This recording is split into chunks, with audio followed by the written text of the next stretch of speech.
Tomografia para concursos e provas.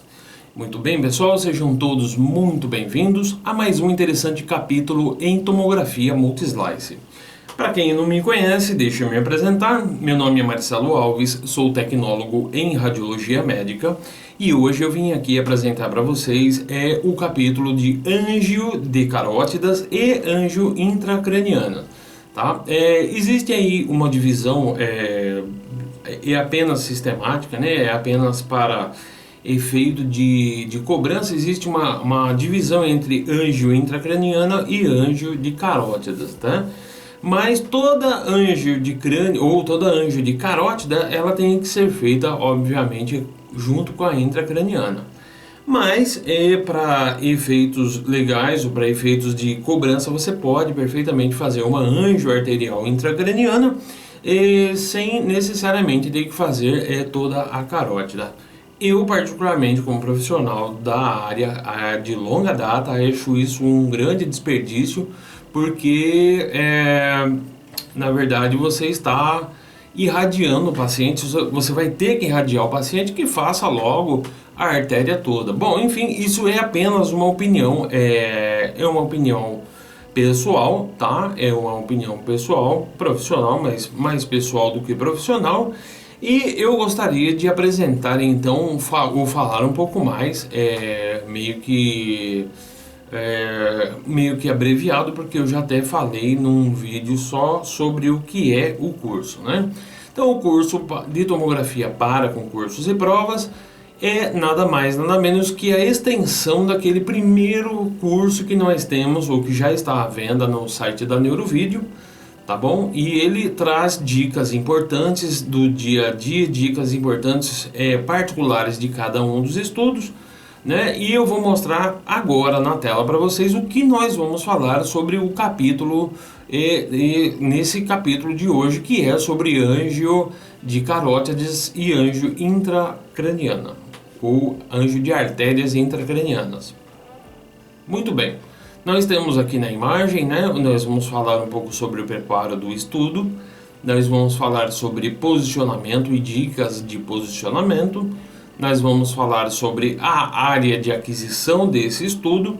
Embora no curso de programação nós falamos com muita clareza de detalhes como é que nós programamos este exame. Se você está aí iniciando e ainda não comprou esse material, aproveite para comprar. No site novo agora nós temos combos onde você pode comprar esse material junto com o material de programação bem em conta, tá bom? Então nós mostramos lá naquele primeiro curso muito sobre a área de aquisição, nós mostramos as imagens, nós vamos mostrar hoje as principais estruturas anatômicas, né? Nós vamos passar isso dentro das imagens como mostra aqui na tela, e nós vamos falar sobre dicas particulares do estudo, obviamente tudo meio que junto aí, né? Não tem como eu separar cada um desses itens, visto que tudo isso faz um conjunto e esse conjunto todo, né, faz parte dos exames realizados. As dicas que serão dadas aqui, obviamente, são dicas que nós usamos aí no dia a dia para aquisição das imagens, para aquisição de cada um dos estudos realizados aí no dia a dia, realizados na prática, tá bom? Nós não temos aí grande experiência em dar aulas, né? Mas no vídeo a gente se vira bem, tá? E eu tenho recebido, graças a Deus, muitos elogios do pessoal que assiste o nosso material, porque ele retrata exatamente o que nós fazemos no dia a dia. E isso, para você que está aprendendo ou para você que já é profissional inserido no mercado de trabalho, também traz dicas importantes, né? Eu sou veterano da radiologia médica, mas estou sempre pronto a aprender alguma coisa, né? Escutando aí, assistindo um vídeo, escutando um áudio, lendo os artigos. Ler é muito importante, tá bom, pessoal? Vocês estão assistindo um vídeo, mas esse vídeo vai trazer muitas informações, graças a Deus vai trazer muitas informações, mas não resolve totalmente. Para você ser um profissional completo, você precisa sim ler livros, assistir palestras. Realmente tudo isso vai fazer um conjunto de conhecimento e melhorar você como profissional da área da radiologia médica. Eu espero que, sinceramente, eu espero muito que esse material venha agregar a você conhecimento, que você um dia possa estar aí fera na radiologia, tá bom? Porque eu também, como todos, nós temos aí, né, parentes, né, nós mesmos poderemos muito bem um dia ser acidentados e aí cair na mão de um qualquer que não se preocupa, que não liga para os estudos, não, aí tá vendo?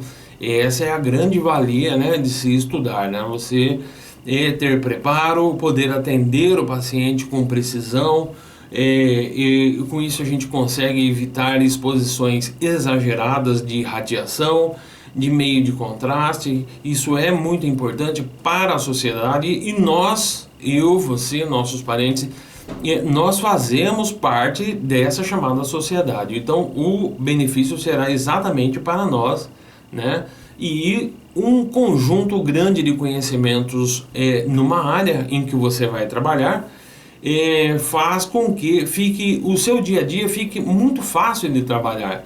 Então, assim, eu vejo hoje em dia muitos profissionais que vêm trabalhar em radiologia e pegam um exame um pouco mais complexo e pronto, começa a suar frio, começa aí uma dificuldade, vê dificuldade em tudo, reclama o tempo todo, fala de salário, essa hora lembra de tudo, né? Salário, família, porque tudo é falta de conhecimento. Conhecimento é a ferramenta que leva nós para um conforto, leva nós para o futuro.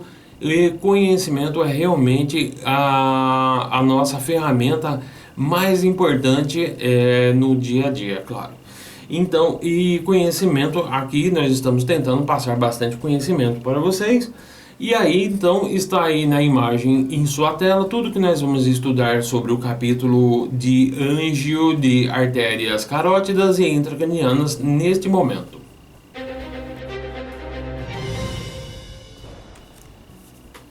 Muito bem, como mostra a tabela lá, ou como mostrou a tabela lá, nós vamos falar de preparo do estudo. Bom, o preparo do estudo, ele se inicia com 4 horas de jejum, tá bom? Essa orientação é dada no momento em que o paciente marca o exame, né? Então ele liga no call center e marca. Se esse exame ele for eletivo, tá? Eletivo é um paciente que marca, que agenda, que não é urgência, tá bom?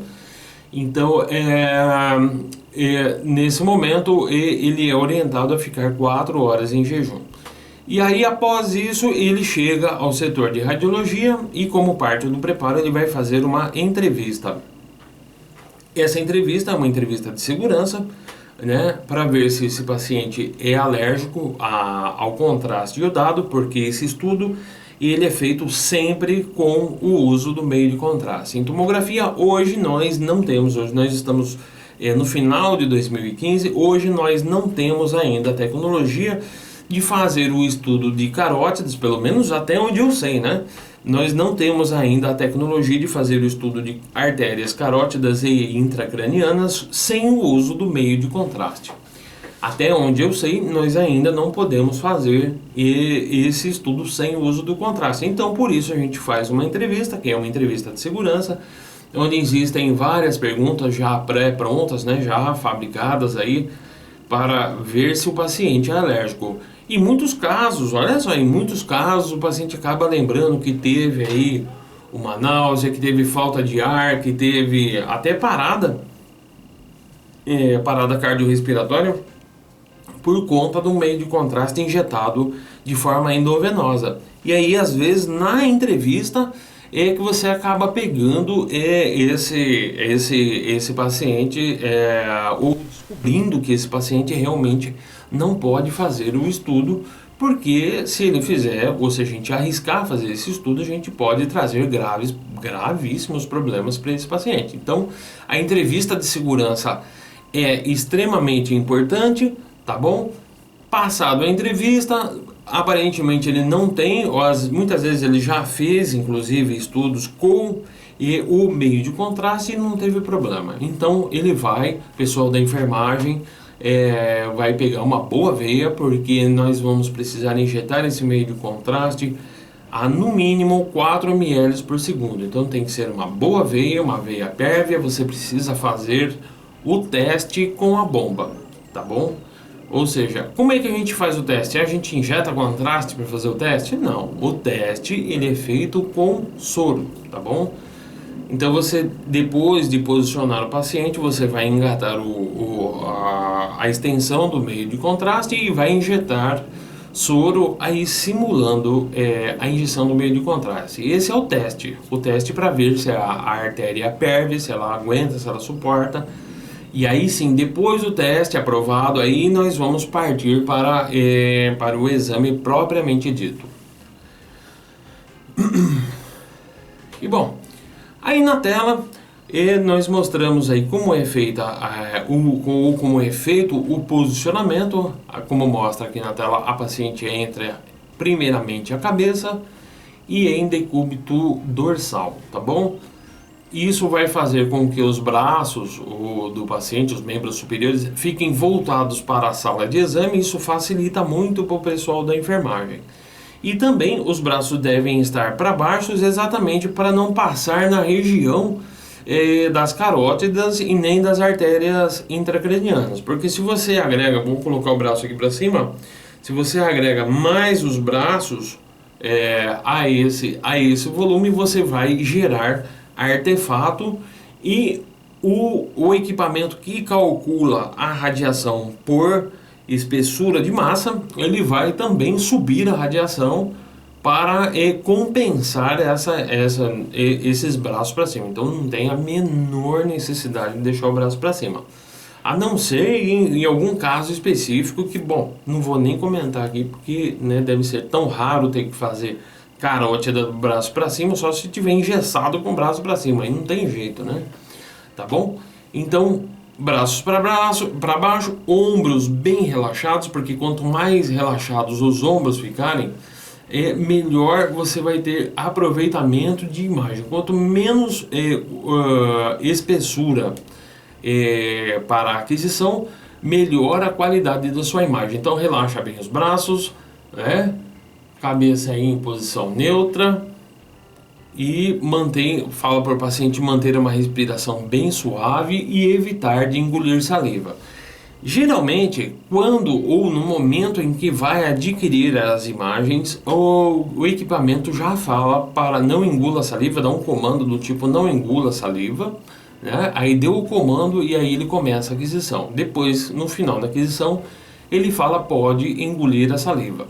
Essa frase não engula saliva e não engula saliva, essa frase não engula saliva e depois a frase pós-aquisição pode engolir a saliva, é uma frase já pré-gravada no sistema que você pode gravar e aí você deve anexar essa voz ao protocolo. Isso é muito simples de fazer, se faz sempre antes, obviamente, do estudo, tá bom? Então, barriga para cima ou decúbito dorsal, se você preferir, né? Veia pega, já teste prontinho. Vamos então para o exame de anjo de carótidas ou anjo intracranianas.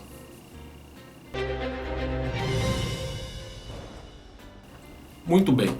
Após deitar o paciente e fazer todos os processos que eu citei até agora, nós deitamos o paciente, né?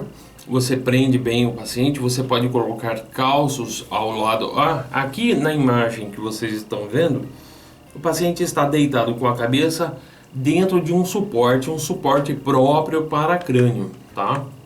Aqui não mostra direito, mas aqui nessa imagem ele é bem mostrado e existe um espaço entre a cabeça e o suporte. Esse espaço deve ser preenchido com espumas. São espumas radiotransparentes, tá? Espumas próprias para o preenchimento desse espaço vazio, tá bom? É importante que você calce bem o paciente, que você oriente ele, que após ouvir o comando de voz não engula saliva, ele não engula saliva. E por que não engolir saliva? Porque quando nós engolimos saliva, né, existe a movimentação aqui do pescoço e isso vai fazer borrar as imagens, né? É como se saísse um monte de fotografia borrada. Aí você perde o tempo de injeção de meio de contraste, tá? Porque o contraste só vai passar naquela artéria naquele momento, tá? E aí você não vai conseguir repetir isso, pelo menos naquele dia.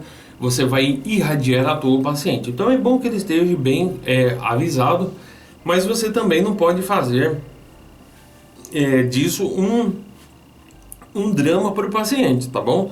Você tem que fazer que ele confie em você. Você deve estar tranquilo, você deve transparecer confiança para o seu paciente. Por quê?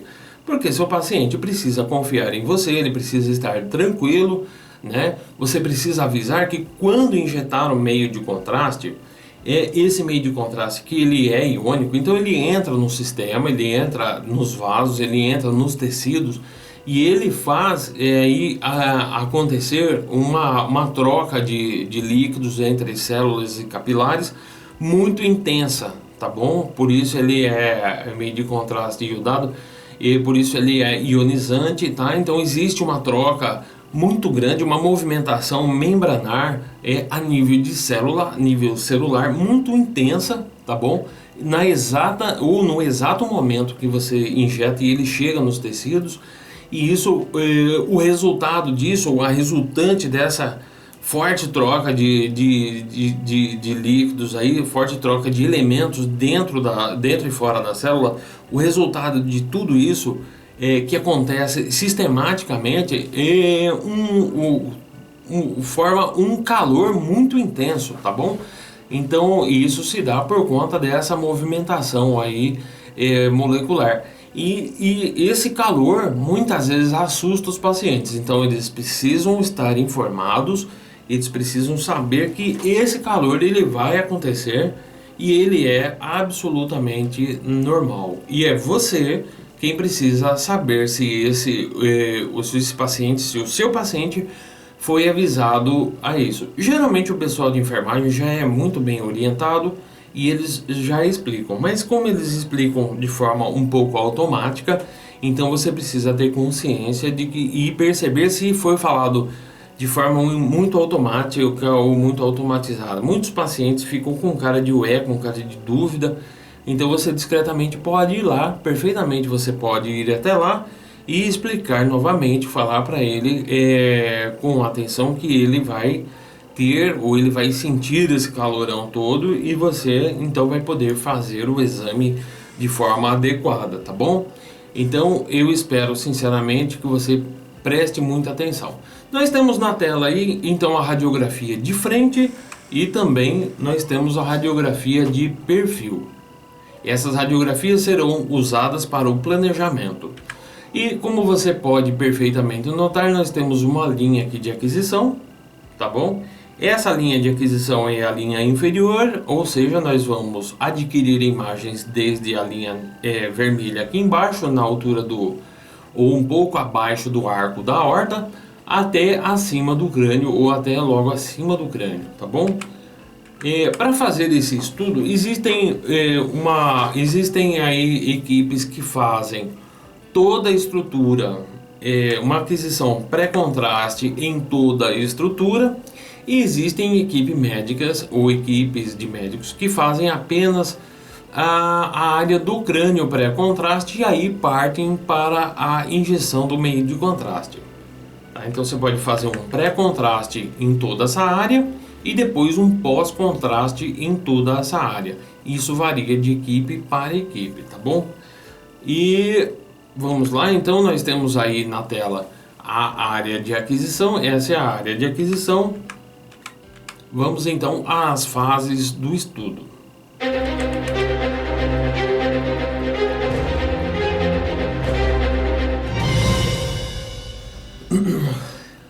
Neste momento eu vou passar na tela aqui para vocês, ó, como vocês podem ver, tá passando meio rapidão aí, né?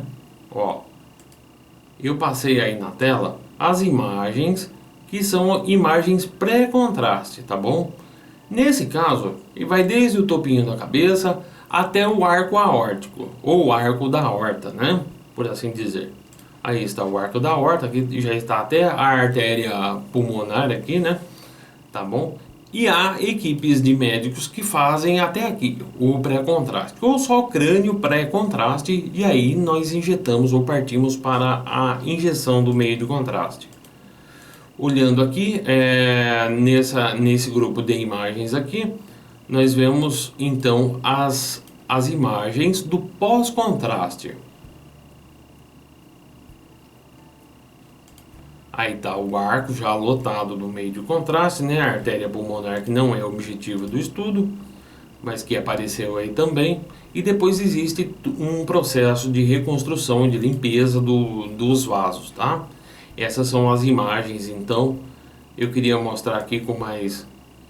Mas nós não temos aqui o programa de análise, né? O programa que faz as reformatações, mas nós temos uma animação gráfica muito interessante que mostra aí o serviço de limpeza, que é muito parecido com o serviço de limpeza usado nas estações de trabalho. Voltando aqui na imagem,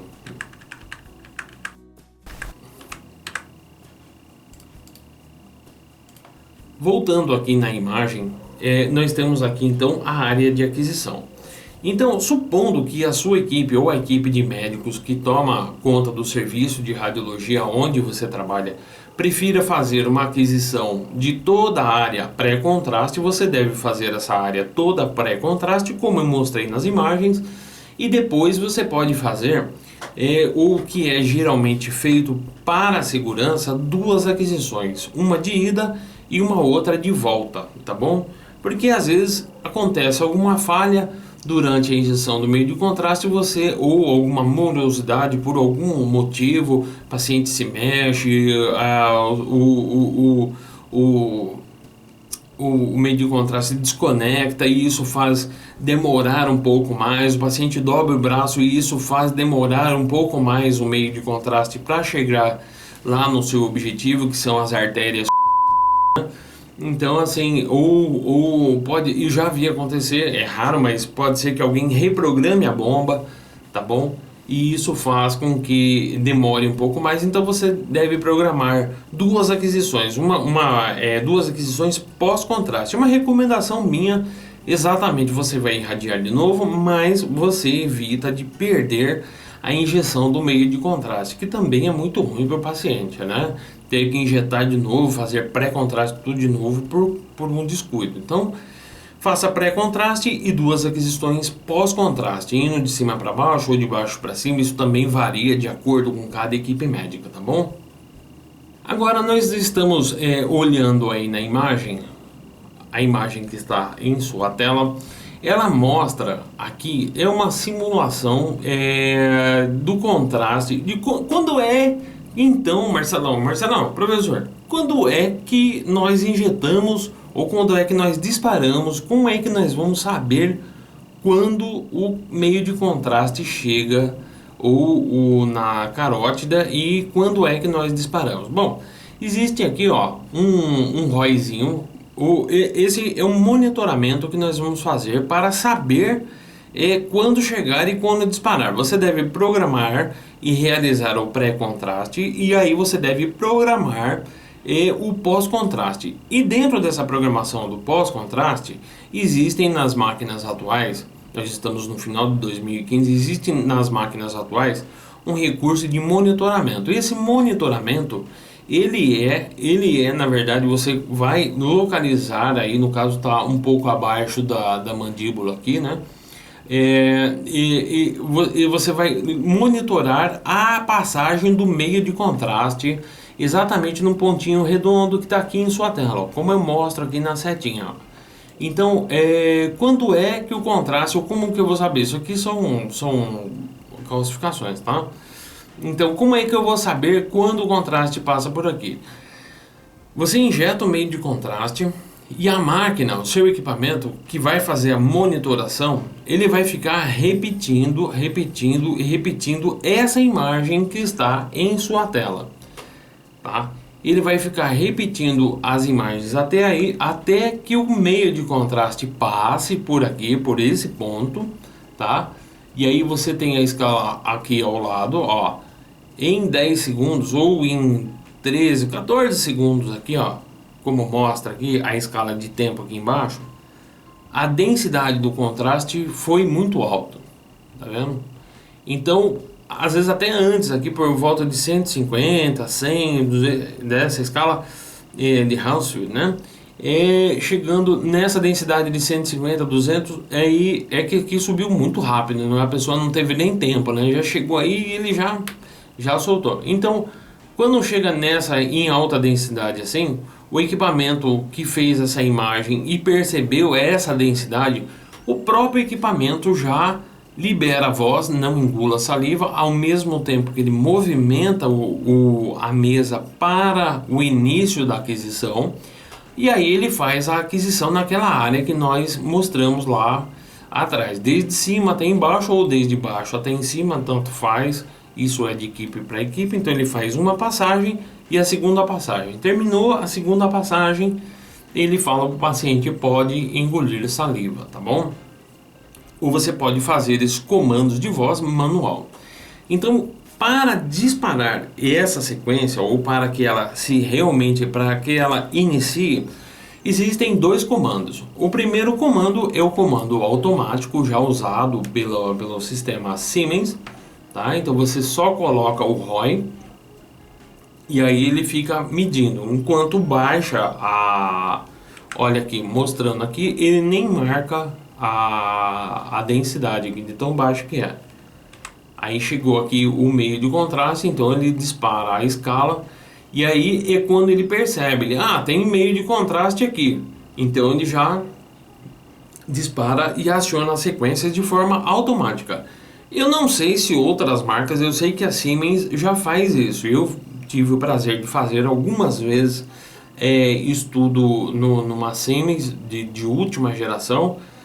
Não trabalho mais com isso, infelizmente, mas a GE não faz, pelo menos até onde eu trabalhei, o sistema GE ainda não faz de forma automática por restrições impostas lá pelo pessoal da segurança, lá pelo pessoal das secretarias lá das organizações lá dos Estados Unidos. Eles não permitem que isso ou que esse disparo de radiação seja feito de forma automática. Então você tem que olhar, ver no gráfico aqui e estar atento, muito atento, e disparar manualmente isso para que a máquina então movimente a mesa até a posição, ao mesmo tempo que ela dá o comando de voz, e inicie então as sequências pós-contraste. Esse monitoramento na GE chama PrEP, né? PrEP, Delay, PrEP, alguma coisa do tipo, Smart PrEP, lembrei. O Smart PrEP. E na Siemens eu não sei como que chama, nos demais equipamentos, como nunca trabalhei, eu também não sei não. Mas todos têm a mesma ideia, né? Ficar adquirindo imagens no mesmo ponto até que o meio de contraste passe. Eu tenho aqui separado para vocês uma animaçãozinha gráfica que mostra a chegada do meio de contraste.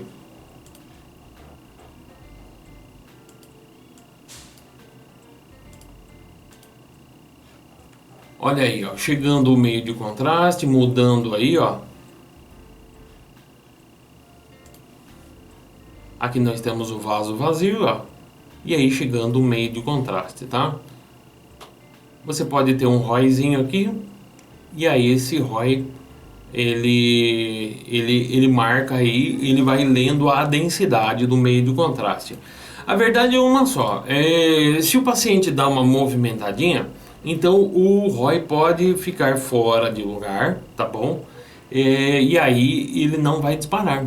Então é por isso que você, profissional, deve estar muito atento. E eu falo uma coisa, eu vou repetir uma coisa para vocês que eu já repeti em capítulos anteriores. Você, seja homem, seja mulher, profissional, você, por favor, preste atenção, principalmente nesse momento da injeção do meio de contraste, que nesse momento você pode fazer alguma coisa. Por exemplo, se o ROIzinho estiver fora aqui dessa área que nós tínhamos marcado, a máquina não vai disparar. E aí o meio de contraste vai passar e pronto, você perdeu o exame. Agora, se você estiver atento, e a máquina não disparar, você também tem o direito de disparar manualmente, tá bom? Porque a máquina pode falhar sim. É muito raro, mas a máquina pode falhar sim, senhor.